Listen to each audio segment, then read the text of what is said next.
del panel hoy. Es un evento paralelo virtual de la Asamblea General organizado por el Buró Regional de América Latina y el Caribe del PNUD sobre el tema Allanando el camino hacia 2030, reconstruir mejor después de COVID-19. Así que antes de iniciarlo, me gustaría hacer un breve anuncio en inglés. And it's the following announcement. This event will take place in Spanish. However, I would like to draw your attention to the participants who speak English or would like to follow in English, that we have simultaneous translation available. There should be a globe icon on the lower right of your screen, which you can access to listen in English. Así que, bueno, tenemos un panel de lujo, de alto nivel, de coordinadores residentes de la ONU, representantes residentes del PNUD y representantes de los Estados miembros. Y la idea del evento de hoy es brindar una plataforma para mostrar las experiencias de los países y reflexionar conjuntamente sobre los logros y las lecciones aprendidas para una respuesta integrada a la crisis COVID-19. Y es la palabra clave, ¿no? Integrada. Y además de esto, de ver las oportunidades de discutir aspectos clave más allá de la recuperación. O sea, hacia 2030, identificar estrategias para dar forma a un futuro post-COVID-19. Y vamos a escuchar las experiencias de 3 países de la región y tendremos la oportunidad para hacer preguntas, comentarios en algún momento.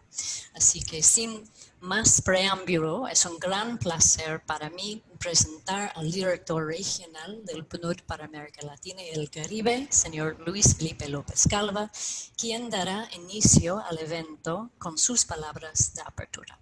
Luis Felipe, tienes la palabra. Muchísimas gracias. Es un gran gusto saludarles en este evento. Querida señora embajadora María del Carmen Esquef, representante permanente de Argentina, que bienvenida, está apenas llegando y me da mucho gusto verla. El señor Gabriel Quijandría, el viceministro de Desarrollo Estratégico y de Recursos Naturales del Perú. Muchas gracias, viceministro, por acompañarnos. Por supuesto, mis queridos colegas Resident Coordinators, coordinadores residentes, Susana Sotoli de Bolivia y Roberto Valent de Argentina, y nuestros queridos representantes, nuestras queridas representantes residentes, obviamente Linda en Panamá, María del Carmen Sacasa en Perú, Luciana Mermet en Bolivia. Y bueno, a todos los colegas del sistema que están acompañándonos, veo un número bastante importante de personas conectadas. Estamos llegando casi a 90, lo cual nos da mucho gusto, y efectivamente es para conversar un poco sobre la respuesta coordinada al COVID, el papel del PNUD, pero siempre como apoyo a los equipos de país y como sistema de Naciones Unidas. Por eso la importancia de tener a los coordinadores residentes con ejemplos específicos de países donde creemos que hubo experiencias de las que podemos aprender. Yo quisiera iniciar, si me permiten, en no más de 10 minutos, compartiendo una visión muy general de cómo vemos desde el PNUD un poco la situación de COVID. Algunas de estas ideas que presentaré han sido ya discutidas en otros foros, pero nos parece importante un poco tomar una mirada general a la situación de COVID y de la respuesta. Y con eso dejamos el contexto para pasar a las experiencias concretas. Muy brevemente sobre el contexto y las secuelas, después algunos principios básicos que se proponen desde el PNUD y después el camino hacia adelante. En términos del contexto, sabemos que la primera y la segunda fase, en términos, la idea era controlar la pandemia, recuperarnos económicamente de la recesión y llegar a una nueva normalidad. Seguimos de alguna manera atrapados entre esta primera y segunda fase, en donde realmente no sabemos cuándo podrá haber una nueva normalidad. en parte dependerá del desarrollo de una vacuna, pero realmente seguimos en una situación complicada desde el punto de vista sanitario, pero también ya con efectos muy fuertes desde el punto de vista socioeconómico. Es la evolución de casos de COVID. Si vemos aquí a Latinoamérica, en esta parte del círculo, estos son los casos totales y estos son los casos por 100,000, por 100,000 habitantes. Y lo que cabe destacar aquí quizás es que a pesar de que tenemos ya un número acumulado muy grande de casos, en algunos países se ha estabilizado el número de casos, pero en la mayoría no ha realmente bajado. Seguimos teniendo casos diarios muy altos. Entonces realmente no podemos hablar de que la crisis sanitaria está bajo control. Y si vemos la consecuencia más grave de esta crisis, que son las muertes por esta enfermedad, seguimos teniendo como Latinoamérica y Caribe, sobre todo Latinoamérica, algunos de los países en la lista de los países con mayor número de muertes por COVID. Entonces, realmente, como siempre decimos, Latinoamérica está sobre representada en las muertes de COVID, contribuyendo alrededor del 35% en el mundo, lo cual sobre representa a nuestra región de manera muy importante. Entonces, no hemos controlado realmente el contagio aún y no hemos podido tener los instrumentos para funcionar el gobierno como comprador de última instancia vía fiscal, si bien ha habido respuestas muy importantes para poder mantener los niveles de bienestar de los hogares a través de transferencias y tratar de mantener el empleo. El último Consensus Forecast de septiembre marca, primero, este es el efecto del segundo trimestre del año. Eso es para que nos demos una idea. El segundo trimestre fue la parte más profunda del choque sanitario y podemos ver la contracción tan fuerte que tuvieron los países en ese segundo trimestre, que en el acumulado, si vamos al Consensus Forecast, tenemos contracciones alrededor del 10-11% para varios países, y para Latinoamérica el Consensus Forecast está alrededor de 10% en total, lo cual es una caída muy, muy fuerte.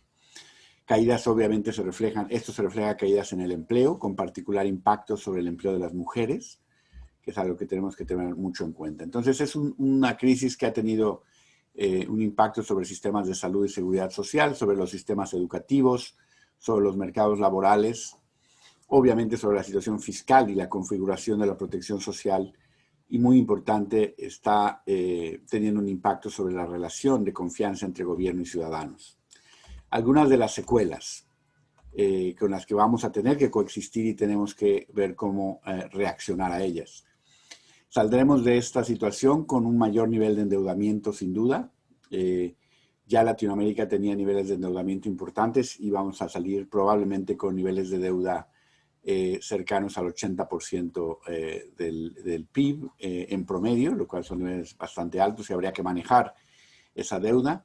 Vamos a salir con muchos impactos en el aspecto educativo. Tenemos en nuestro más reciente artículo que se publicó junto con UNICEF, donde vemos el impacto, ahí tenemos el dato de los 144 millones de estudiantes que están ya casi 5 meses sin asistir a la escuela, y de manera muy heterogénea aquellos que han podido mantenerse vía virtual, pero sabemos que eso ha llevado a enormes brechas y desigualdades que probablemente se van a manifestar, de acuerdo al Banco Mundial, entre 20 y 25% de reducción en los salarios de esta generación, dado el impacto que está teniendo sobre el capital humano, obviamente con gran heterogeneidad. Para algunos el impacto será menor porque han podido mantenerse en línea, pero para muchos el impacto será muy fuerte en sus posibilidades de generación de ingresos futuras por la destrucción de capital humano.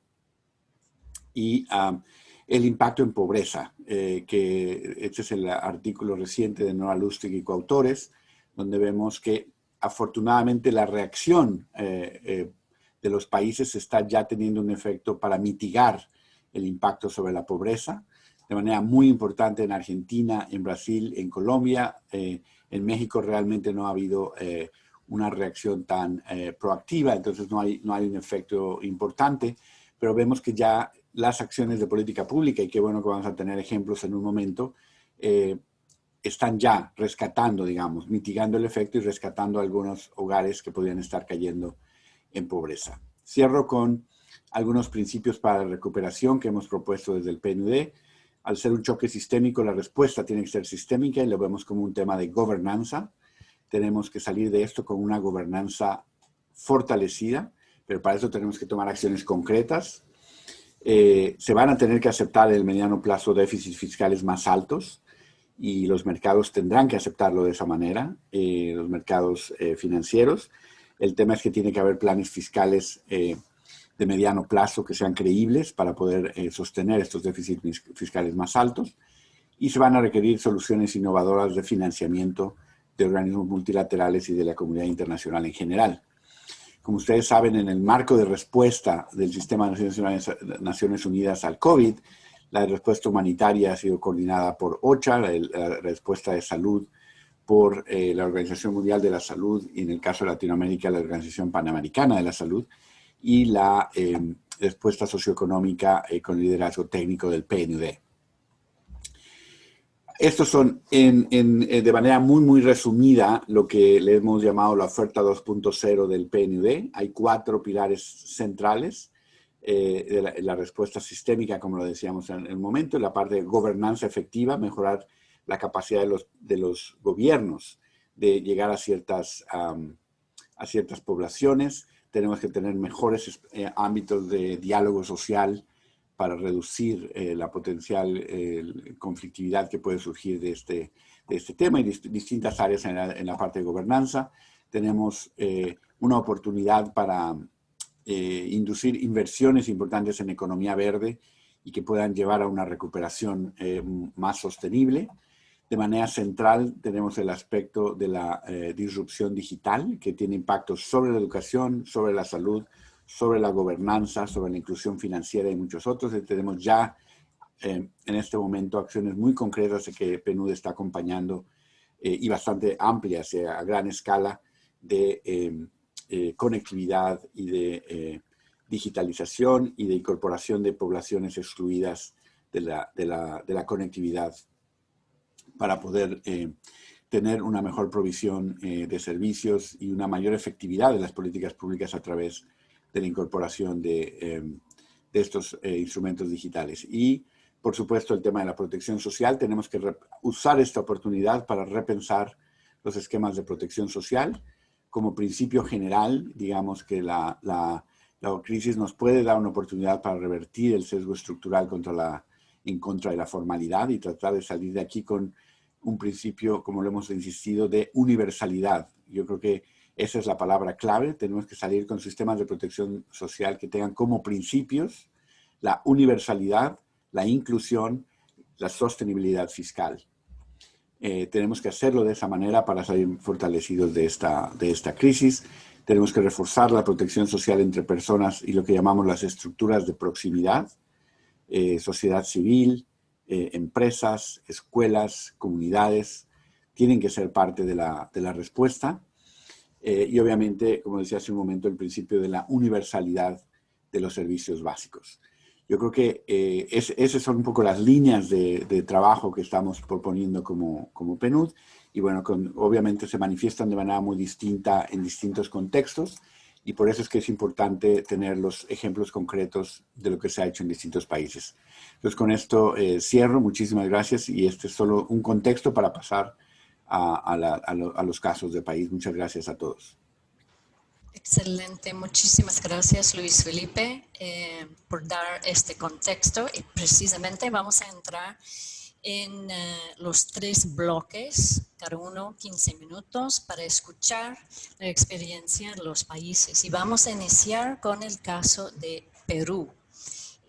Tenemos 2 panelistas, María del Carmen Sacasa, la representante residente del PNUD en Perú, y también el viceministro de Desarrollo Estratégico de Recursos Naturales, Gabriel Quijandría. Así que vamos a iniciar con María del Carmen.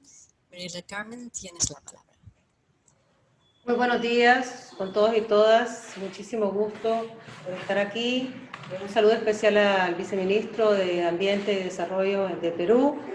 Quisiera comenzar diciendo que efectivamente, como ha dicho nuestro director regional, esta es una crisis de gobernanza global. Y como respuesta, desde el PNUD estamos apostando a una gobernanza efectiva, a una gobernanza que permita protección social, economía verde y, por supuesto, disrupción digital. Como lo hemos visto en los gráficos anteriores, el Perú ha sido uno de los países más impactados en la región latinoamericana. Y en este escenario complejo, nosotros estamos trabajando con temas de innovación, de generación de alianzas, para que la respuesta sea más efectiva, más urgente, pero de cara a la construcción de una nueva normalidad. La pandemia en Perú ha evidenciado, como en otros países, desigualdades existentes. En el Perú, 51 de los 55 grupos poblacionales indígenas se encuentran en la Amazonía. Y estos grupos se han visto afectados con mayor fuerza que otros en términos de que hemos tenido prácticamente 21,000 pobladores afectados, contagiados, y de estos muchos de los líderes y lideresas ancestrales han fallecido. La experiencia que nosotros hemos acumulado como Perú en los últimos 5 años a lo largo de toda la región amazónica nos ha demostrado a través de la sistematización que hemos hecho que un modelo de dinamización del desarrollo territorial es fundamental, porque pone en el centro a las comunidades y los sistemas de gobernanza territorial con la participación de las comunidades, del Estado y de los actores del mercado.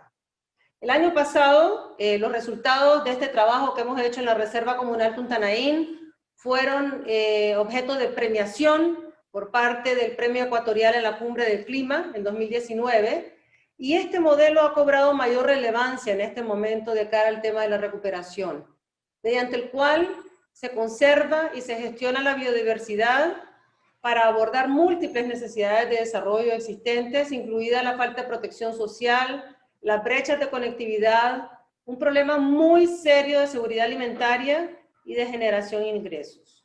El segundo punto que yo quisiera abordar el día de hoy es que en febrero de este año ya estábamos discutiendo con la presidencia del Consejo de Ministros la necesidad de elaborar una estrategia de cierre de brechas.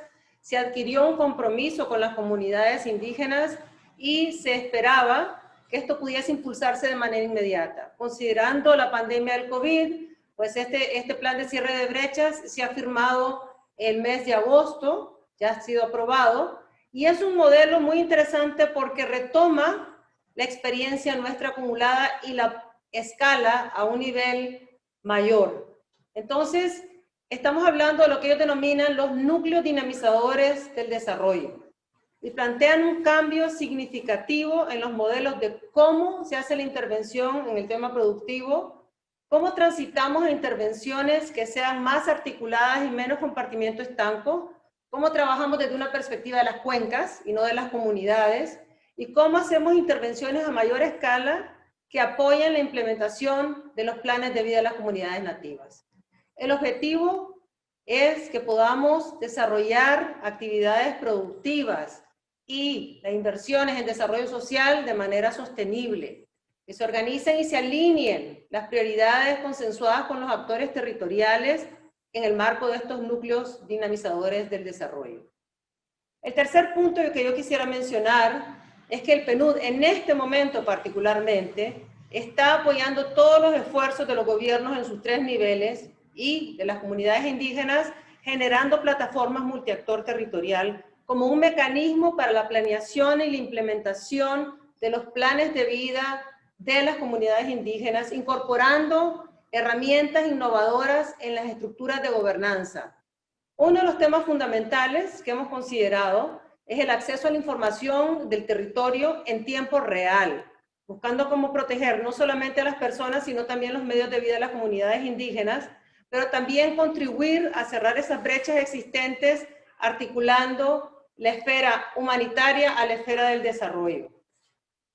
Un segundo punto dentro de este es que estamos estableciendo puentes entre las instancias del Estado que ya tienen presencia en el territorio. Y ahí debo destacar el papel fundamental del Ministerio de Ambiente, porque ha sido uno de los impulsores de esta articulación. Lo tercero que quisiera decir en este ámbito es que las propuestas y la coordinación se nutren de los conocimientos ancestrales tradicionales. La capacidad de monitoreo de las comunidades más dispersas se ha habido exacerbado. Y las brechas de conectividad han sido suplidas de una u otra forma por la empresa privada.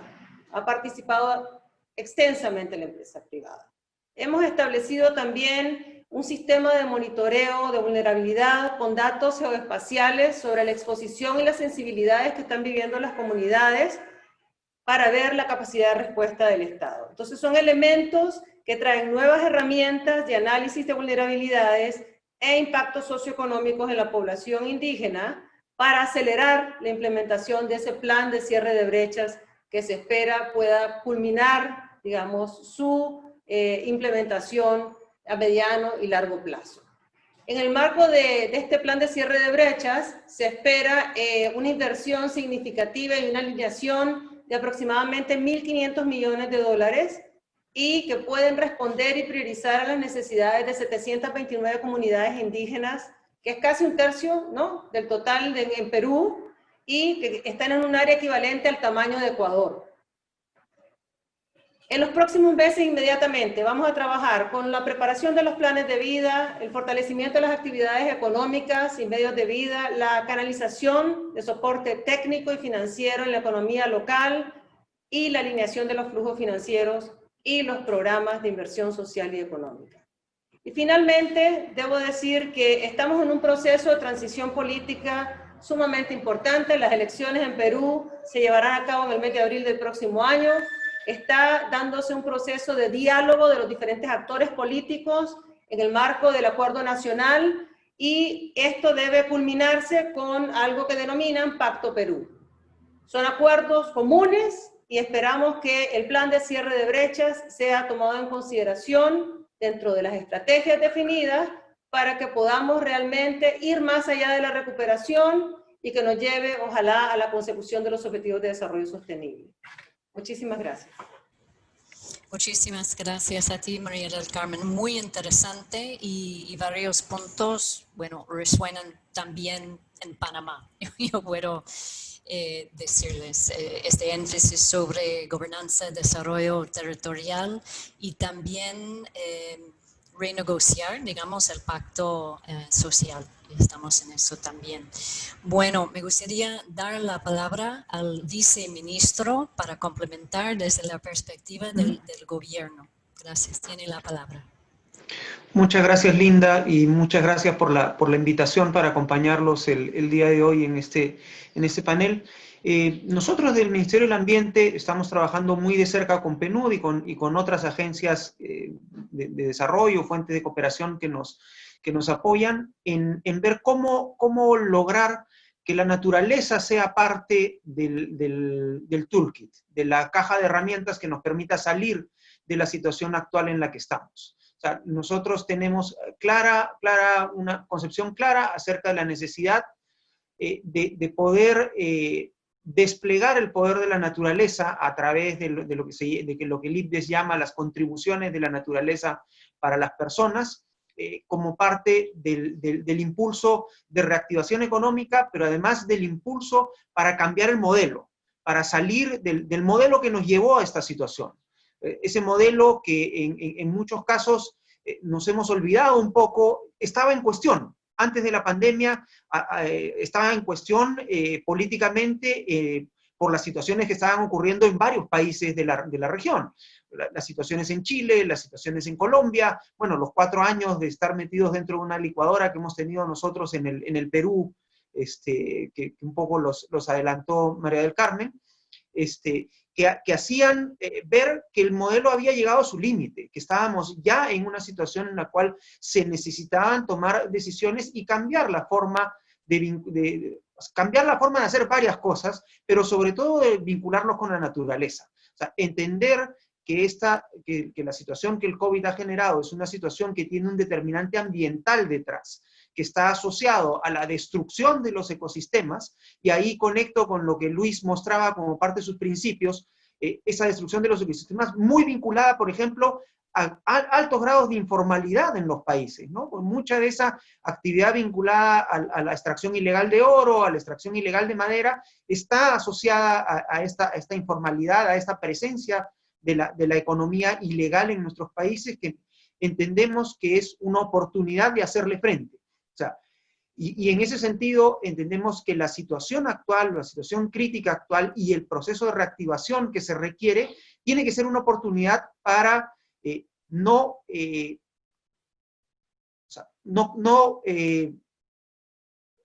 ser más débiles en el proceso de impulsar las transformaciones, sino ser más fuertes e ir más profundo.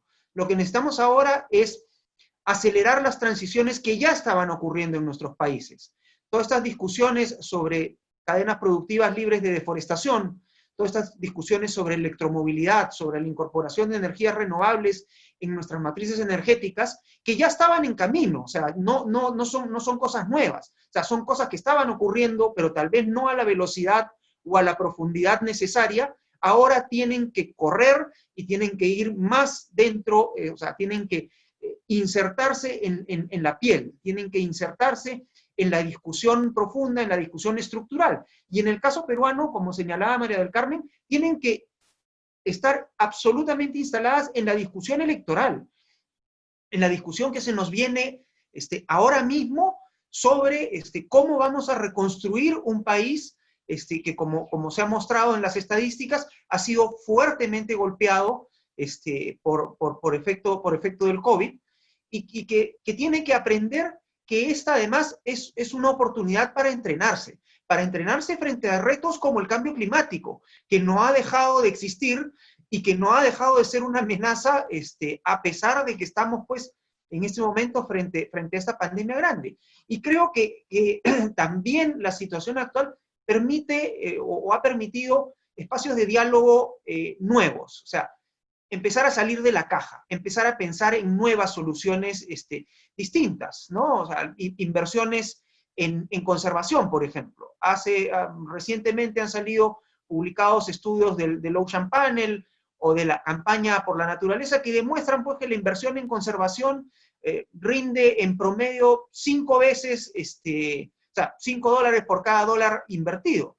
Son inversiones de alta rentabilidad, por las cuales hay que apostar y que tienen que estar nuevamente incluidas dentro de ese paquete de reactivación que los países lancemos, porque además ese tipo de inversiones son inversiones que llegan al sitio, llegan al lugar donde están las comunidades locales, donde están las comunidades nativas que han sido fuertemente impactadas por estas crisis, y que muchas veces no reciben, pues, beneficios de otros tipos de inversiones más tradicionales. Entonces, necesitamos poder desarrollar estos nuevos modelos de negocio con un nuevo sector privado, con un sector privado que tenga una visión distinta, que esté dispuesto a comprarse la apuesta y a asumir el costo de transacción de trabajar con las comunidades, de trabajar nuevos modelos donde el tema de sostenibilidad ambiental esté muy presente. Modelo que además responde a la demanda actual de los consumidores. O sea, los consumidores están pidiendo productos más sostenibles, están pidiendo poder estar tranquilos con el consumo que hacen de su chocolate o del café que se toman en la tarde. Estar seguros que no costó 10, 20, 40 o 50 árboles ese consumo, digamos, suntuario que están teniendo. Y creo que tenemos que estar, los países latinoamericanos tenemos que estar a la altura de poder atender ese nuevo desafío. Muchas gracias por la oportunidad nuevamente. Excelente, muchísimas gracias, viceministro, por compartir esta visión tan contundente, ¿no?, de un nuevo modelo de negocio y reconstruir, ¿no?, usar el impulso de COVID-19 para cambios transformadores, realmente muy impresionante. Bueno, vamos a seguir con el caso de Bolivia. Y tenemos dos perspectivas de la ONU. Vamos a empezar con Susana Sotoli, la coordinadora residente del Sistema de las Naciones Unidas en Bolivia. Luego seguir con Luciana Mermet, la representante residente del PNUD. Susana, tienes la palabra.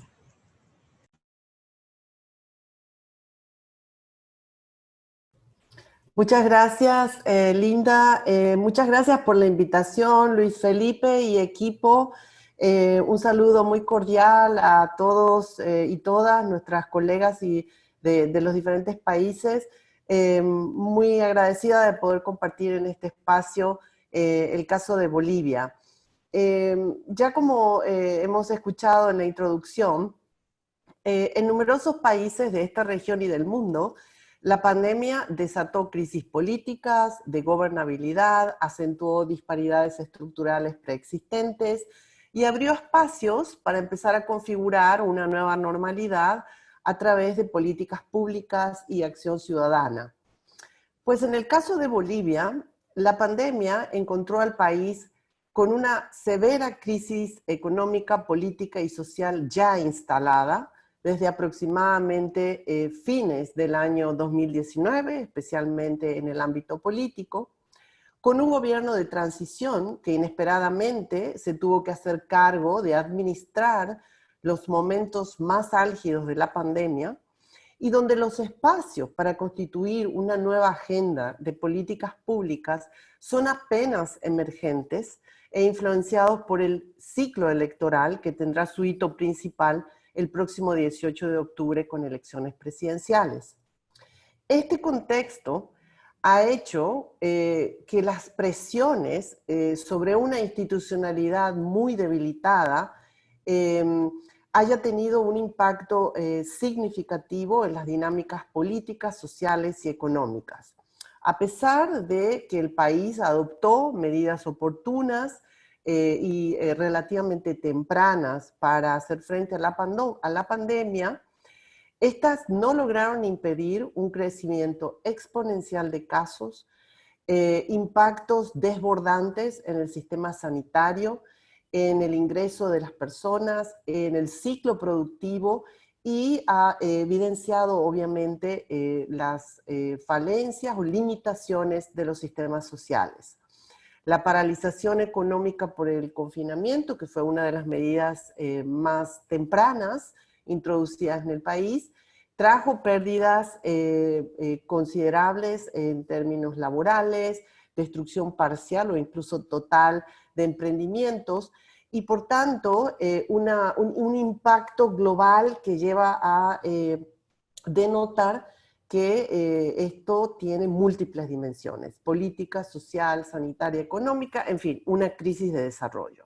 En este contexto, el Sistema de Naciones Unidas desarrolló un conjunto de análisis técnicos que culminaron en un assessment, en un diagnóstico que intentaba identificar la dirección de los impactos del COVID, con énfasis en los 5 pilares que constituyen el marco de la respuesta del secretario general a los impactos del COVID y que de alguna manera alimentan, digamos, la reflexión del Sistema de Naciones Unidas frente a este contexto conjuntamente con nuestros socios del desarrollo. Nuestra propuesta para compartir en el día de hoy es la siguiente. Luciana va a presentar algunos puntos resaltantes de este diagnóstico que contó con el liderazgo técnico del PNUD. Y este diagnóstico, como decía, alimentan una serie de recomendaciones que tendré el agrado de compartir brevemente hacia el final de la presentación de Luciana. Agradezco nuevamente la invitación, estamos muy contentos de poder compartir este caso de Bolivia. Y Luciana, por favor, te cedo la palabra. Gracias. Linda, tomo la palabra. Buen día a todos y a todas. Es un gusto enorme unirme junto a Susana en este espacio y me alegra mucho además que sea con un foco tan subregional, ¿verdad? Argentina, Perú y Bolivia, que comparten muchos de los desafíos que hoy estamos revisando. Y me pareció un muy buen referente de Perú, que está también preparando en el marco de esta reflexión su proceso electoral. Como decíamos con Susana, aquí estamos con ese proceso encima en forma literal. como bien dijo Susana, desde la perspectiva del estudio que llevó adelante Naciones Unidas en Bolivia, y un poco por el contexto tan peculiar, ¿verdad?, que tenemos, donde muchas de las líneas de que Luis Felipe nos presentó esta mañana tienen mucho potencial, pero también tienen una temporalidad que va a tener que ir asociada con el ciclo político. Creo que esto es importante señalarlo, porque como Naciones Unidas tenemos este mandato importante de acompañar con la analítica, con la reflexión desde el punto de vista de los sectores, desde el punto de vista de la evidencia, pero este aspecto de la gobernanza va a ser sin dudas central. Tres grandes temas que surgieron como hallazgos centrales de nuestro estudio, de nuestro análisis, y creo que Susana los introdujo de manera muy clara, que han tenido que ver con las medidas, digamos, vinculadas a oferta y a demanda, ¿verdad? Las medidas del shock en la oferta. Claramente todos los países tuvimos medidas de restricción que generaron shocks en la oferta, y por otro lado, en la demanda por producto de la disminución del consumo de los hogares. Esto es algo que hemos, digamos, ha sido el eje central en nuestro análisis. Desde el punto de vista de las crisis, Susana habló de crisis de desarrollo, y hay tres grandes áreas que hemos mirado, cómo una crisis de carácter sociopolítico se complejizó con una crisis desatada por estos shocks de oferta y demanda de carácter económico, y cómo esto también se vio reflejado en términos de provisión de servicios básicos. Estas crisis han sido múltiples. En nuestro estudio documentamos las interacciones entre estas diferentes dimensiones de crisis y cómo los impactos se retroalimentan. Un poco la lógica de mirar cuáles eran la foto, digamos, la fotografía de la cual partió Bolivia en términos de stocks de algunos de los capitales centrales que han sido impactados por la crisis, en particular capital humano, y cómo los flujos, digamos, pueden permitir orientar estas respuestas. Desde el punto de vista económico, Bolivia, al igual que muchos países de la región, finalizó en 2019 un periodo de gran crecimiento económico, de hecho el periodo de mayor crecimiento en su historia económica moderna, y con los pronósticos de caída, ya Luis Felipe los presentó, pero Bolivia está con una caída del 6 puntos porcentuales en su PIB, esto es el consenso. Lo más interesante desde la perspectiva de nuestro estudio es las avenidas de recuperación respecto de este crecimiento que están documentadas, y cuál va a ser la forma de la recuperación. El consenso entre los analistas aquí en Bolivia es que es muy probable, lamentablemente, que no sea una V corta en términos de un rebote rápido, como hemos visto en algunos países europeos, sino más bien una U extendida, en el sentido que tenemos una transición política sucediendo, un contexto electoral, y por lo tanto va a llevar un tiempo hasta tanto podamos recuperar. Y de hecho, en la historia de Bolivia, las recuperaciones económicas han sido extendidas y han terminado históricamente con paquetes de estabilización, como fue el 56 o el 86. El tema fiscal, Luis Felipe lo señaló como una suerte de espacio para la tolerancia a mayores déficits fiscales. Ya Bolivia comenzó 2020 con un déficit fiscal importante, producto de la crisis del 2019, y a pesar de que se hicieron algunos ajustes con el ingreso del gobierno de transición, la pandemia obligó a expandir efectivamente el gasto general y agregó presión a ese déficit que se espera que continúe siendo alto. Esto va a aumentar por la caída de ingresos naturalmente, y también va a venir dado por el aumento en el gasto corriente, y pensamos que la inversión pública podría ayudar a amortiguarlo un poco.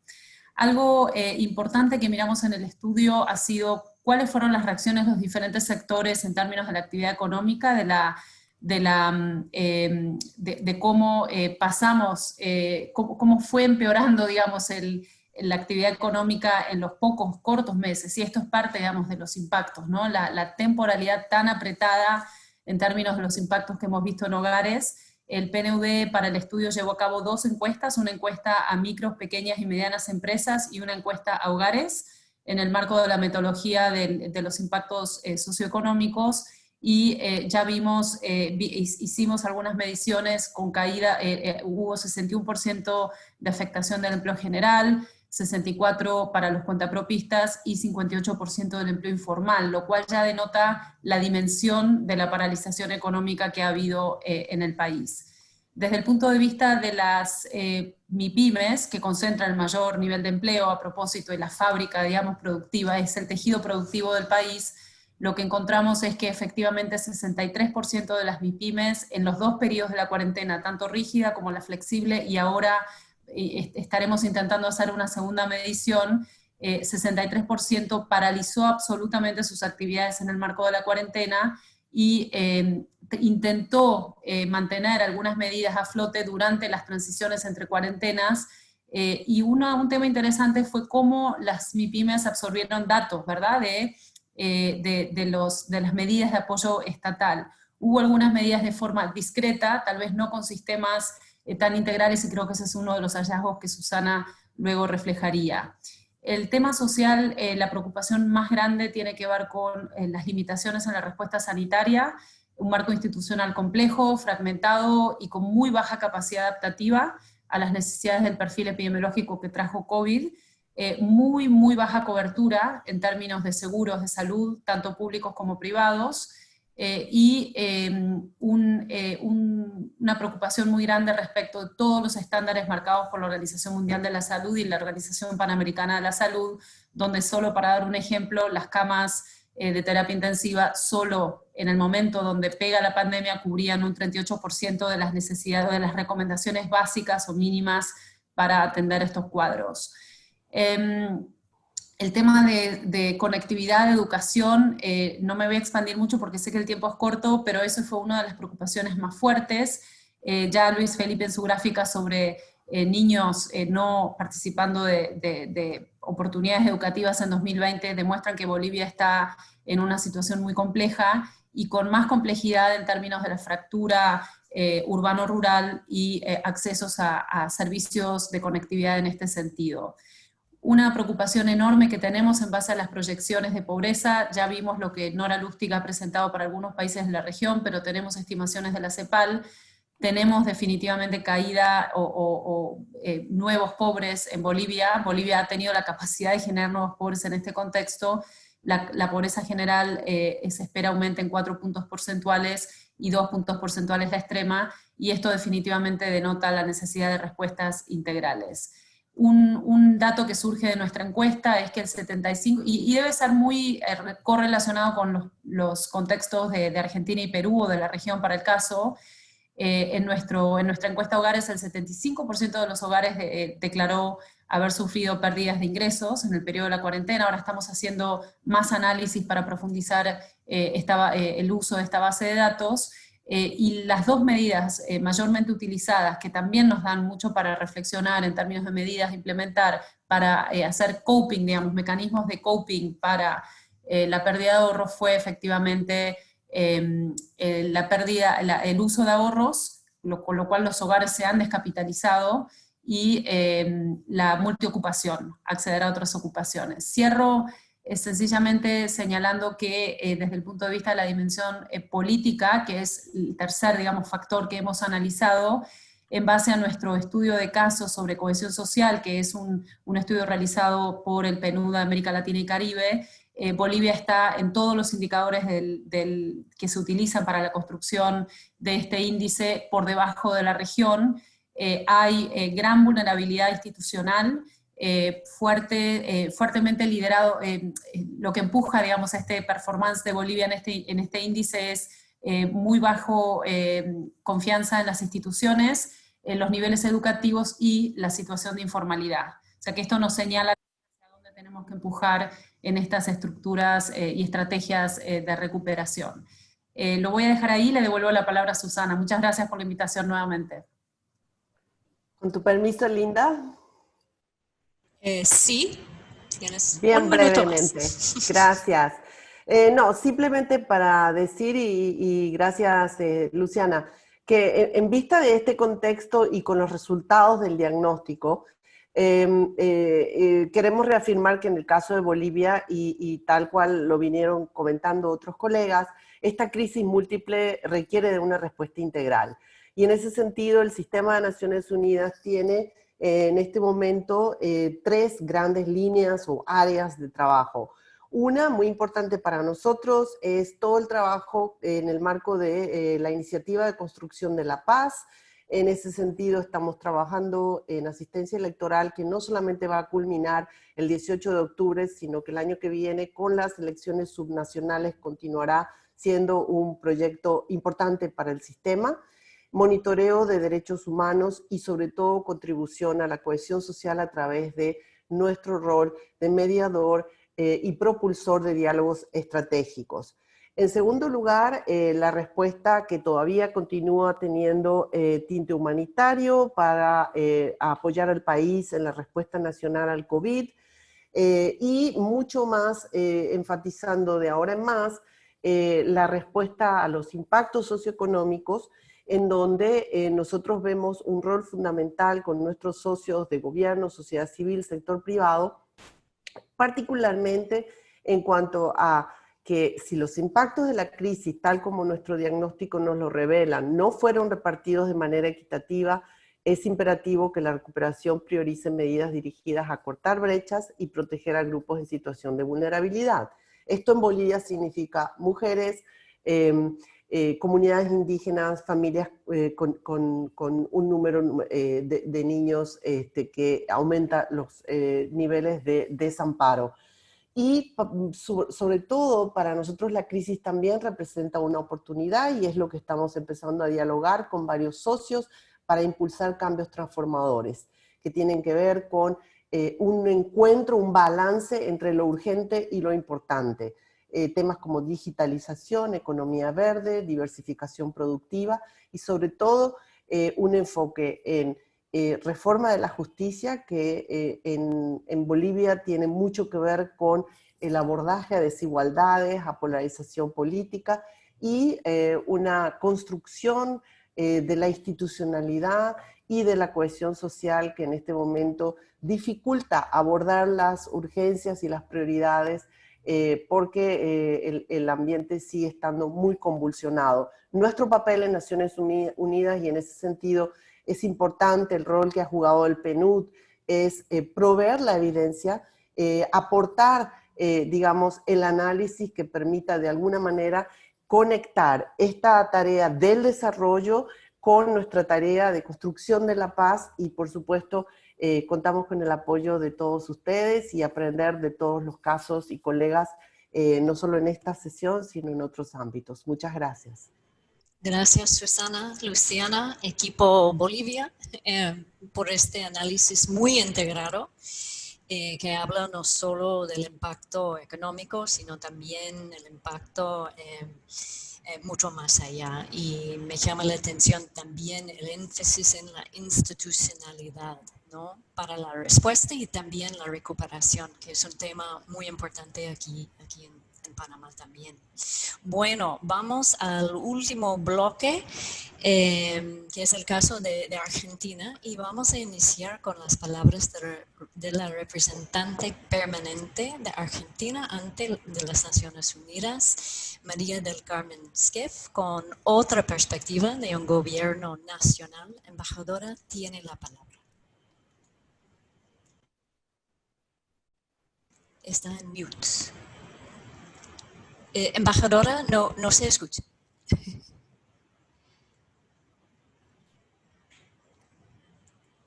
No. Sí, ¿no? Sí, ahora sí. Ahora sí, gracias. Muchas gracias, Linda, muchas gracias al señor López Calva, a Roberto Valen, al PNUD por organizar este evento. El PNUD siempre ha sido una herramienta fundamental y nos ha ayudado en momentos muy difíciles en Argentina. Y lo digo al principio, la crisis de 2001 por lo menos, por ejemplo, para dar un ejemplo. Pero vamos al punto. La Argentina no ha sido inmune a la pandemia del COVID-19, sigue sufriéndola con intensidad. De manera muy temprana, en el mes de marzo, el gobierno nacional reaccionó estableciendo el aislamiento social preventivo y obligatorio que incluyó el cierre de fronteras. Si bien el impacto de la enfermedad ha sido duro y las medidas fueron difíciles de tomar, se logró evitar el colapso del sistema hospitalario. Ese era el principal objetivo. La acción se centró fuertemente en la asistencia a los sectores vulnerables y afectados por la caída económica. Y así aparece el IFI, que es un ingreso que se llama ingreso familiar de emergencia. Otras medidas fueron se tomaron para apuntar a las familias que perdieron los trabajos, compensando de esa manera sus ingresos, a la par que se apoyó a las empresas para que pudieran mantener el empleo y las ventas. En temas de género, la acción fue notable. Según el rastreador Google global de respuestas de género a COVID-19, que fuera recientemente lanzado por PNUD y ONU Mujeres, la Argentina es el país que más medidas con orientación de género ha tomado durante la pandemia. Las Naciones Unidas jugaron y juegan un rol de gran importancia. En la Argentina, la presencia de la nueva figura del coordinador residente, representada por el señor Roberto Ballen, quien ha tenido una importante labor, ha demostrado ser de gran utilidad, permitiendo una mayor coordinación y el aprovechamiento del potencial de cada una de las entidades del sistema universal. Así, la Argentina se encuentra trabajando con el equipo país de Naciones Unidas en la planificación del apoyo a las estrategias nacionales de respuesta al impacto socioeconómico del COVID-19 y está por concluir el borrador del marco de las Naciones Unidas para la respuesta y recuperación socioeconómica al COVID-19. Otros ejemplos que creo que vale la pena mencionar en este encuentro. A través de UNOPS se realizó la compra de unidades sanitarias móviles y UNICEF contribuyó a la contención de niños, niñas y adolescentes, apoyando la continuidad educativa de los estudiantes de contextos vulnerables y rurales que, por supuesto, como lo dijo muy bien Luciana al comenzar, el tema del acceso a Internet es fundamental en este momento. En ese marco, como ha sido tradicional en el país, el PNUD ha sido un actor clave en la cooperación del Sistema de Naciones Unidas con el gobierno. En ese sentido, participa en el fortalecimiento de la capacidad de respuesta de los sistemas de salud. Apoya el Plan Nacional de Seguridad Alimentaria. Realizó un trabajo conjunto con autoridades de diferentes niveles y organizaciones de la sociedad civil en materia de violencia por motivos de género. Y también elabora diferentes campañas de concientización. Este tema de las campañas realmente es muy importante, atento a la posibilidad de la difusión de las mismas a través de redes.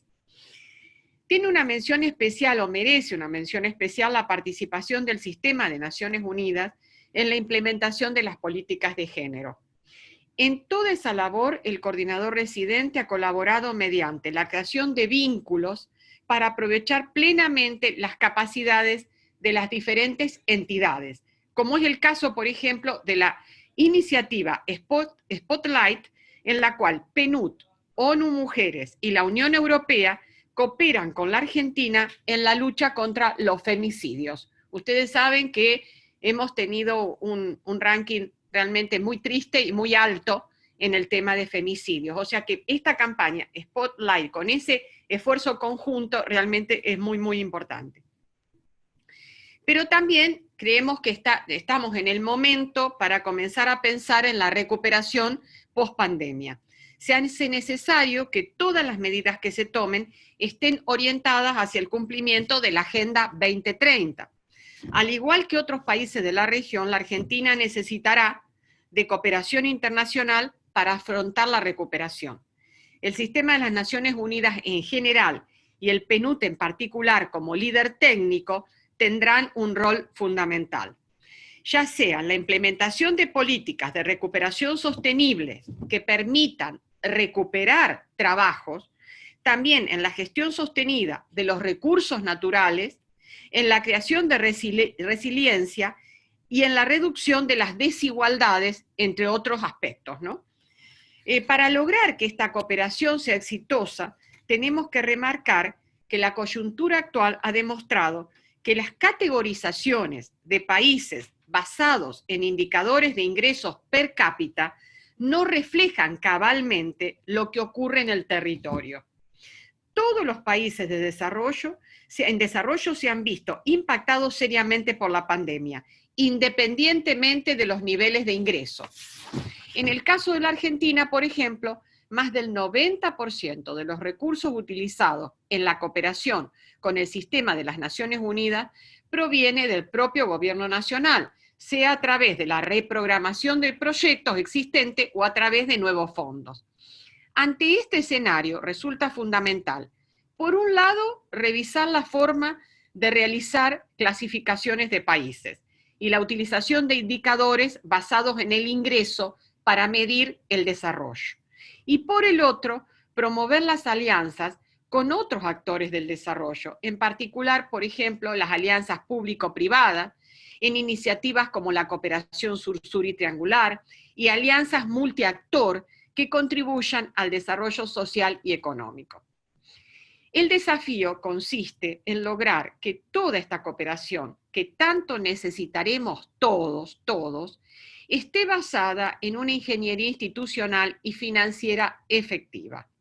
Se hace necesario entonces que en la próxima resolución de la revisión cuadrienal amplia de políticas del sistema de desarrollo y en las juntas ejecutivas se ajusten los métodos de trabajo y se brinden al sistema múltiples herramientas que sean eficientes, flexibles y adaptables a cada situación.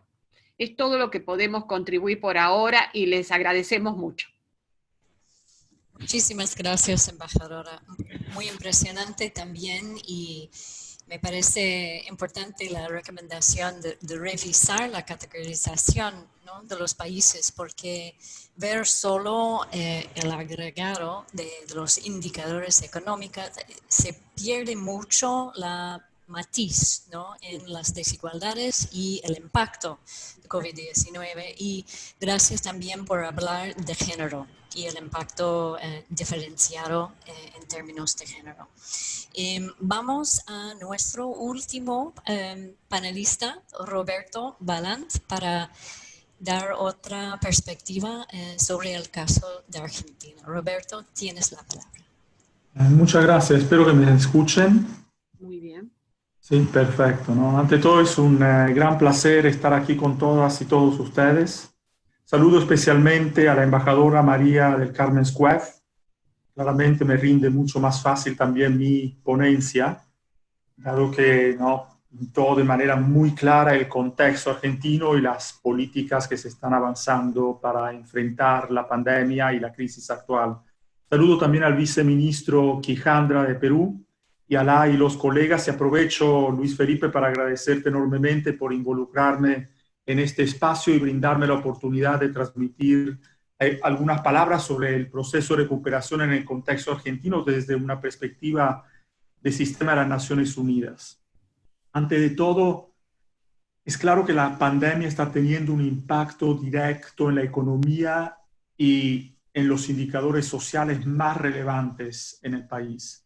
Y se registra una mayor desaceleración económica, una pérdida de empleo bien importante, que la OIT la está ubicando más o menos en 860.000 empleos perdidos hasta el momento, un aumento de la pobreza bien importante también. Ahora el INDEC, que es el Instituto Nacional de Estadísticas, estará en los próximos 2 días definiendo cuál es, de hecho, para este semestre el nivel de pobreza, y el país se encuentra de frente a nuevos retos en su ruta hacia el desarrollo sostenible, ¿no? En el sistema de las Naciones Unidas, claramente en Argentina, en apoyo a la respuesta del país ante el COVID, una respuesta que la embajadora Squef ha claramente definido así como lo es una respuesta muy avanzada, desde un punto de vista de no dejar a nadie atrás, y como el presidente de la República dice, de empezar por los últimos para llegar a todas y todos, ¿no? Es importante, que esa es la argentinización del dicho no dejar a nadie atrás. Nosotros hemos elaborado un análisis inicial de impacto socioeconómico ambiental, así como el marco de respuesta y recuperación ante el COVID, que hemos validado con el gobierno recientemente, embajadora, y este ha sido un hito importante, ¿no? Porque nos da un marco de planificación estratégica para el sistema, para apoyar las medidas y las iniciativas estratégicas del Estado argentino al respecto. Al mismo tiempo, el sistema ha implementado también una serie de actividades orientadas a apoyar en la marcha al país en su respuesta a la crisis. Y ahí claramente agencias como el PNUD fueron las primeras que se activaron para poder apoyar los procesos de compras, sea que fueran en China o procesos de compras internos en el país, la activación de medidas nacionales como la entrega de alimentos a la población en un contexto bien particular, ¿no? Entonces, el sistema ONU tuvo que rápidamente también readaptar su marco de programación en el contexto cambiante y digamos, también inesperado, ¿no?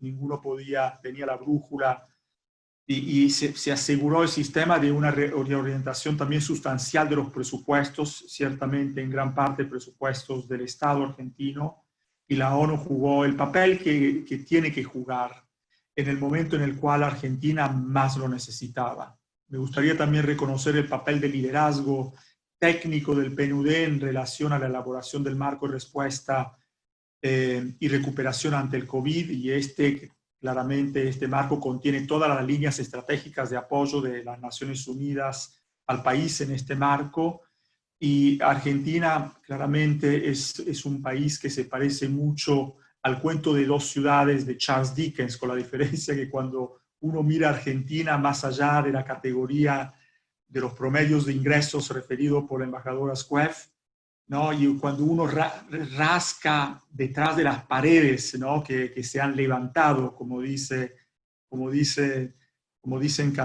canciones argentinas, se ven varias Argentinas. De un lado, una que se parece a París, a Madrid, a Milano, ¿no? Y del otro lado, otras Argentinas con índices de desarrollo más similares a países menos desarrollados claramente en otros continentes. Argentina no es un país uniforme, y la pandemia encuentra un país que ya ha sido afectado por retos socioeconómicos y 3 crisis que han sido declaradas por el presidente y por el Congreso, como la crisis alimentaria, la sociosanitaria y la económica de la deuda. El país también tiene profundas restricciones fiscales para atender a demandas básicas de la población y está en medio de una compleja negociación de su deuda externa. Y yo simpatizo claramente con el país en un contexto en el cual necesitaría tener acceso también a cooperación al desarrollo no reembolsable, ¿no? No se puede decir a los países que están en un contexto de endeudamiento insostenible, pero al mismo tiempo los procesos de endeudamiento continúan a crecer. Entonces, Argentina claramente es un país de renta media alta, ¿no? Pero está lleno también de recursos humanos y naturales, y por detrás de estas características hay enormes también desigualdades y graves desafíos sociales y económicos que enfrentar. Ahora Argentina está registrando hasta el día de ayer 49.851 casos de COVID, de los cuales más o menos 1.150, 1.200 muertes, fallecimientos, y más de 14.700, 14.800 personas que se recuperaron. Buena noticia esta, pero hay todavía 30.000 personas que necesitan recuperarse. El gobierno también ha introducido las medidas de las cuales, como el IFE, el ATP, medidas rápidas y contundentes para tratar de amortiguar los impactos socioeconómicos y sanitarios ante la pandemia, ¿no? Y ha sido exitoso en este sentido. Estas medidas de amortiguación, ¿no?, han permitido a empresas a continuar produciendo, ¿no?, ha permitido a gente, ¿no?, a continuar comiendo, ¿no? Argentina tiene la capacidad de producir alimentos para 400 millones de personas, pero hoy en día el gobierno está obligado a brindar asistencia alimentaria a 11 millones de ciudadanos y ciudadanas, o sea, un cuarto de su población. Y en la segunda mitad del 2019, mientras la pobreza afectaba al 53% de la niñez y de la adolescencia, esta escalaría al 63% a fines del 2020. ¿no? Cuando se busca de construir mejor y allanar el camino para transformaciones reales y positivas, las iniciativas de la ONU, como se han descrito en el marco de respuesta y recuperación, son solo parciales y en lo que haremos, lo que hacemos y lo que debemos hacer. Necesitamos estar a la escucha del gobierno, apoyar el Estado en sus iniciativas que están destinadas a expandir la red de protección social, fortalecer los programas intensivos de empleo y apoyar técnicamente a mujeres y jóvenes emprendedoras en pequeñas y microempresas. Necesitamos trabajar con el gobierno para fortalecer toda la institucionalidad en un país continente con 24 provincias, algunas de las cuales son más grandes que España. Entonces, tenemos al mismo tiempo, el sistema está apoyando procesos de diálogo liderados a nivel nacional entre diferentes sectores, como el sector de los gremios económicos privados, sindicatos, ¿no? En el marco de la tripartita con la OIT, con el objetivo también de apoyar la búsqueda de políticas inmediatas a demandas urgentes y un marco de acuerdos básicos y consensos sobre el camino que tiene que percorrer el país, ¿no? Para ir terminando, Argentina requiere de dos alianzas fundamentales, ¿no? Desde el punto de vista del frente externo, una alianza con la comunidad internacional, ¿no? El secretario general ha sido muy claro que estamos todos en la misma dimensión, estamos todos en la misma olla. Entonces, países como Italia han recibido ayuda y cooperación de parte de países como Cuba, como China, lo mismo ha sido el caso de España o de Gran Bretaña. Aquí no hay que mirar los bolsillos de los países y los promedios de sus ingresos, lo que hay que mirar son las necesidades y mirar más claramente las desigualdades y las distintas realidades al interno de los países. También el país necesita ya más, desde la perspectiva del frente interno, necesita construir un consenso sólido para diseñar e implementar iniciativas de desarrollo de mediano y largo plazo y reenfocar su modelo de desarrollo socioeconómico, ¿no? Y darle previsibilidad. Y en esto el presidente está apostando a un marco de diálogo socioeconómico que no es fácil en un contexto de polarización que conlleva la pandemia a lo largo y a lo amplio del globo, ¿no? En resumen, la ONU necesita apoyar estratégicamente para promover los 3 pilares de desarrollo, así como dijo la embajadora, la Agenda 2030, la dimensión social, económica y ambiental. La ONU es una maquinaria impresionante, ¿no? que ofrece una cartera de programas de aproximadamente de $300 millones por año. Sin embargo, va a requerir, la ONU necesita apoyar a que Argentina se convierta en una maquinaria impresionante para brindar bienestar a su pueblo en forma de ganancias y beneficios socioeconómicos y ambientales, abordando las desigualdades que son apremiantes y abrumadoras. Y bueno, nosotros estamos ahí a disposición y de nuevo agradezco mucho, Luis Felipe, este espacio y agradezco a todas y todos por escuchar. Gracias. Gracias, Roberto. Y para resaltar también este esfuerzo conjunto, ¿no? Bueno, muchísimas gracias a nuestras panelistas. Han detallado 3 bloques bastante interesantes, diversos, con desafíos, lecciones.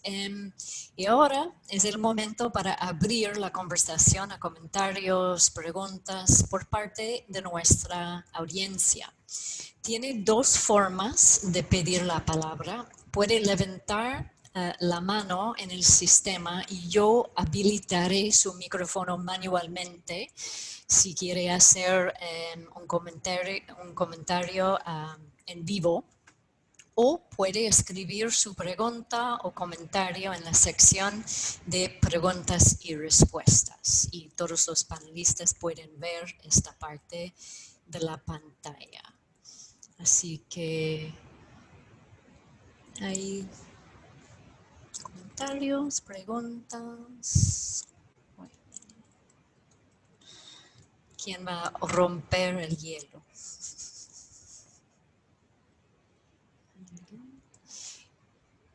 Bueno, yo tengo una pregunta, si me permiten, y es para, mientras tanto, para aprovechar de la presencia de nuestros colegas de los gobiernos nacionales, ¿no? Es un poquito entender con tantas prioridades, con este análisis del impacto tanto complejo, cómo están manejando la priorización de las prioridades.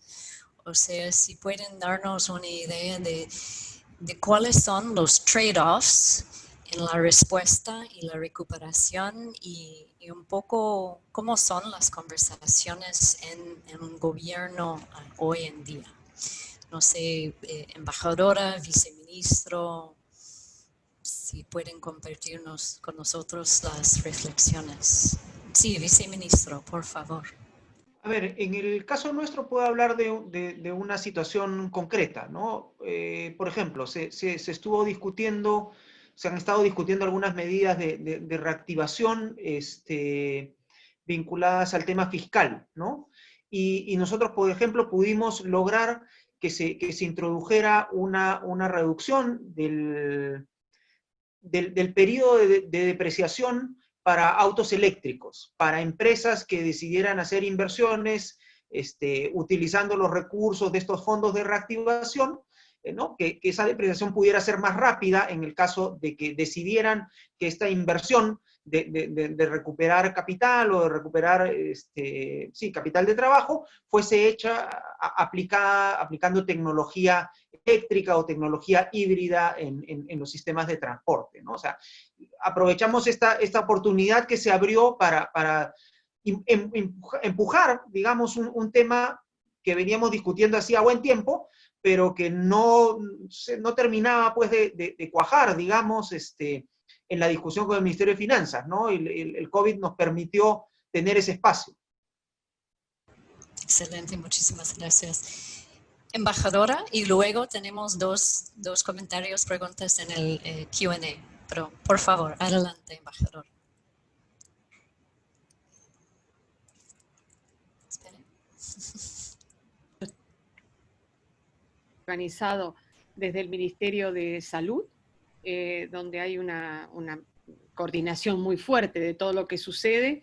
Esto se hace en función de la nación y las provincias. Ustedes saben que Argentina es un país federal, pero frente a la pandemia hay una articulación muy fuerte entre el gobierno federal, digamos, y las provincias. Esto fue muy importante. También hay un trabajo, una ayuda muy fuerte y una remuneración especial a aquellos que están trabajando en la protección de adultos mayores y en la asistencia de las personas que padecen COVID. Es decir, esas fueron medidas que se instrumentaron rápidamente. Muchísimas gracias. Bueno, tenemos dos comentarios de un participante en el chat para PNUD Perú. Voy a leerlos. ¿Qué acciones está tomando PNUD Perú respecto a la reactivación económica con enfoque de género? Y otro comentario diciendo nuestras comunidades indígenas y amazónicas son las más afectadas. María del Carmen. Sí, efectivamente, como mencionaba al inicio mi presentación, las poblaciones en condición de vulnerabilidad, particularmente las comunidades indígenas, son las más afectadas en el país, porque son las que históricamente han estado rezagadas y tienen poco acceso a la presencia del Estado y al tema de conectividad. Nosotros como PNUD, como indicado por el secretario general, estamos proporcionando la asistencia técnica al Sistema de Naciones Unidas para la elaboración del estudio de impacto socioeconómico y el plan de respuesta socioeconómico, y estamos siguiendo los 5 pilares definidos por el secretariado, donde se incorpora el ámbito sanitario, el ámbito de cohesión social, la macroeconomía, el impacto socioeconómico, y estamos trabajando de la mano con las otras agencias para poner esto en marcha. Ya lo hemos conversado con el gobierno, hemos tenido una presentación al respecto, de manera que en todas nuestras iniciativas que tenemos en curso en este momento las hemos redireccionado con el fin de poderlas adecuar a las necesidades que surgen de la pandemia, siempre y cuando podamos tener una visión de mediano y largo plazo. Para nosotros es vital aprovechar esta oportunidad en medio de la crisis que surge para poder realmente tener una intervención de una manera distinta, pensar de manera distinta y lograr, ojalá, que podamos garantizar la generación de empleo, un empleo decente, digno, como hemos discutido con la OIT.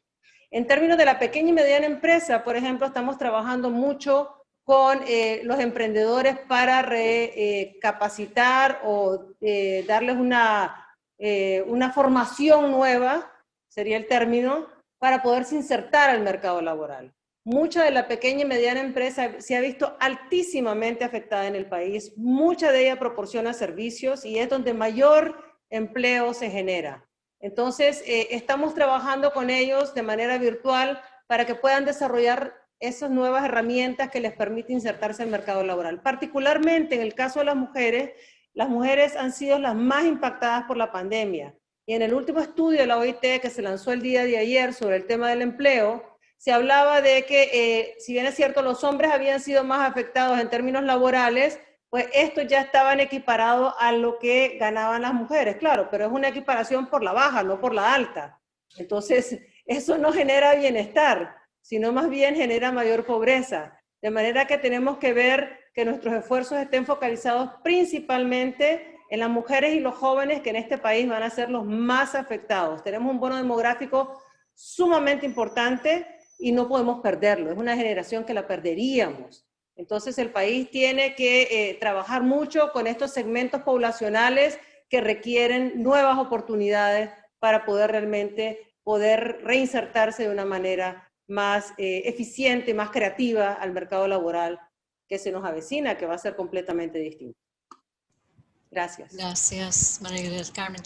Quizás podemos tomar los últimos 5 minutos antes de las palabras de Luis Felipe para cerrar la sesión, para ver las 3 preguntas que tenemos en línea. La primera es sobre Argentina. ¿Podrían contarnos un poco más sobre cómo ven a Argentina el efecto de la crisis en la clase media? ¿Se ven recientes medidas económicas que pueden atentar contra el poder adquisitivo? ¿Cuáles son las acciones que se están pensando para poder evitar esto? Y luego tenemos otra pregunta para Perú, al viceministro, y usted puede complementar quizás lo que acaba de decir María del Carmen. Y por último, una pregunta sobre género y Bolivia. Pero empecemos con la embajadora. Está en mute.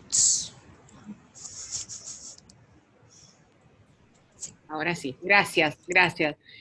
Sí, Argentina es un país que ha podido mantener el sector, la clase media, que es una clase realmente importante en número, y también dentro de la clase media es una clase estratificada, es decir, hay sectores diferentes. Yo creo que una gran ayuda fue especialmente a la parte de la clase media más desfavorecida, el ingreso familiar de emergencia, que también lo ha aprovechado la clase media más desfavorecida. Porque la verdad que se sintió muy fuerte el efecto al principio de la pandemia, atento la pérdida de trabajo, que lo cuantificó muy bien el señor Valent. Eso es por un lado. Por otra parte, se apuntaló también a lo que fueron las pymes, se está apuntalando a las pymes. Se está haciendo hay un plan concreto sobre pagos salariales a las pymes, es decir, se le da el importe del pago a las pymes para que cumplan, a las pequeñas y medianas empresas, para que cumplan con el calendario de pagos, ¿no? Entonces, estos 2 elementos creo que fueron los apoyos más fuertes a los sectores medios. Luego, hay un trabajo que está haciendo el Ministerio de Educación con relación a la virtualidad hoy la enseñanza se está impartiendo por el sistema, por Internet, y por lo tanto ha habido un apoyo desde el Ministerio de Educación a los sectores más desfavorecidos por tratar de brindar una mayor cobertura de red y que pueda llegar esto a una gran masa de población. Mire, yo quiero hacer mención a algo que fue un programa muy bueno de años atrás que se llamaba Conectar Igualdad. Y Conectar Igualdad había brindado a todos los niños de Argentina y adolescentes una laptop, una computadora. Ese plan fue muy fuerte entre los años 2011 y 2015, luego tuvo un periodo más de decadencia y se está volviendo a tratar de esa política de que los niños, especialmente los niños y adolescentes de los sectores más carenciados, dispongan de su laptop hoy más que nunca y de una red de conectividad. Esos esfuerzos están puestos allí y se ha podido implementar parte de ese programa. Gracias, muy claro. Para el viceministro de Perú, una pregunta: ¿cómo están trabajando en tiempos de la pandemia respecto al monitoreo ambiental en contexto de minería? Y luego terminamos con Bolivia. En el contexto, perdón, Linda, de minería. Sí, sí. A ver, ahí hay un tema que es necesario aclarar. El tema de la gestión, del monitoreo, la fiscalización de la actividad minera en el Perú se hace a través del organismo de fiscalización ambiental. O sea, no lo hace directamente el Ministerio del Ambiente, sino a través de un organismo que está asociado.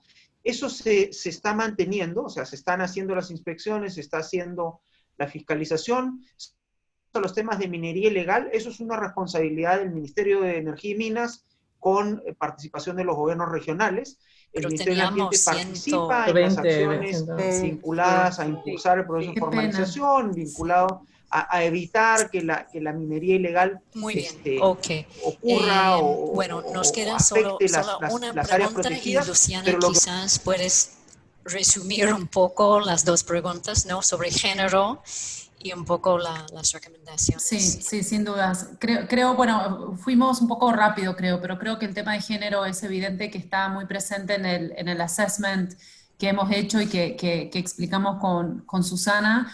Uno de los temas que creo que es importante señalar es que en la encuesta que hicimos del CEIA, el Socio-Economic Impact Assessment, que es una metodología que usamos, todas, tanto para pymes como para hogares, hay algunas preguntas dirigidas precisamente a relevar impactos en mujeres específicos de manera muy concreta. O sea que ahí hay un análisis donde se puede hacer muchas inferencias respecto de conocer cuál es la magnitud del impacto para mujeres. Respecto del trabajo, obviamente no podemos abrogarnos el trabajo que ha venido haciendo el Servicio Plurinacional y Despatriarcalización en Bolivia alrededor de un montón se ha hecho bastante trabajo con el tema de violencia de género, por ejemplo. No es algo, lo hemos destacado, digamos, en el marco de las políticas o las medidas implementadas, como hemos escuchado de la embajadora o del viceministro, pero desde la perspectiva más, vamos a decir, de onusiana, ¿no? Desde la perspectiva de qué podemos nosotros traer como Naciones Unidas. La propuesta que el equipo país de Bolivia avanza hacia obtener financiación por parte del mecanismo de multipartners del secretario general para apoyar los mecanismos de respuesta es efectivamente una propuesta sobre mujeres informales, mujeres trabajando en la informalidad, y estamos trabajando de manera concertada con Mujeres, OIT y PNUD, y ya esa propuesta salió, así que esperamos que pueda fortalecer precisamente nuestro diálogo con el Servicio Plurinacional, otros actores. Y en términos de respuesta, Linda, yo vi otra pregunta por ahí dando vueltas respecto, creo que realmente no me puedo extender porque sé que el tiempo apremia, pero está muy vinculado a las 4 dimensiones de la oferta 2.0 que Luis Felipe López Calva presentó hoy. efectivamente el tema de protección social, si tengo que escoger uno de los 4, a pesar de que los 4 están muy presentes en nuestras estrategias de recuperación, que son gobernanza efectiva, protección social, economía verde y el tema de conectividad, que es un tema que hemos visto con preocupación. Yo diría que el sistema de protección social es la apuesta fuerte para nosotros como PNUD, me refiero, lo que es generar sistemas con fuerte coordinación, con mejores sistemas de información y mejores sistemas para la focalización, porque hemos visto mucha filtración y esto va a necesitar efectivamente nuevos acuerdos y nueva arquitectura. Así que lo dejo ahí, Gracias. continuamos. Gracias, Luciana. Es una buena transición a las palabras de cierre de Luis Felipe. Luis Felipe, tienes la última palabra. Gracias. Y bueno, perdimos como a 100 personas en ese evento, pero hay que decir que fue muy interesante ver que mantuvimos un nivel de audiencia muy alto, lo cual muestra el interés y la calidad del contenido. Entonces, agradecerles muchísimo por la participación, de manera muy especial a la embajadora y al viceministro. Muchísimas gracias por la participación. Y a Susana y a Roberto y a nuestros representantes residentes, a Linda por coordinar, y a los organizadores.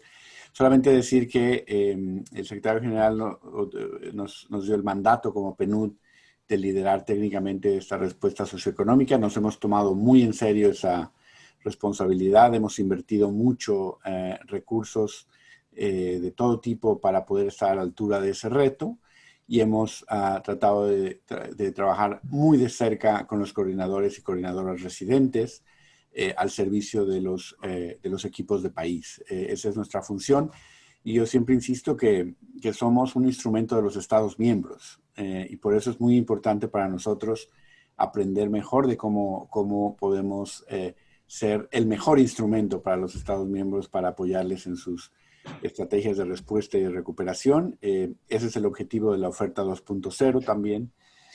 Siempre estar muy pendientes y a la altura del reto que tenemos enfrente, y siempre creo que desde la tradición del pensamiento de desarrollo humano que tenemos en el PNUD, siempre con un enfoque positivo y optimista, ¿no? Siempre cito esto que a Rebecca Greenspan le gusta mucho citar, de Isaac Rabin: los pesimistas y los optimistas mueren de la misma manera, pero la diferencia está en cómo viven. Y yo creo que es muy importante tener siempre la actitud muy positiva, y saber que en la medida que nosotros podamos ser un instrumento de construcción de una normalidad mejor, estaremos ahí trabajando con todos ustedes. Entonces, muchísimas gracias. Creo que ha sido la audiencia demostró que lo que teníamos para decir era importante y era de calidad. Gracias por la preparación, por tomarse el tiempo, y a todos los que participaron. Esperamos seguir esta conversación en otras instancias. Gracias, Linda, y gracias a todos. Gracias. Muchas gracias. Adiós. Gracias. Gracias. Chao. Todos, todas. Saludos, embajadora. Saludos, Linda. Saludos, Roberto. Saludos a todos. Saludos, gracias. Gracias.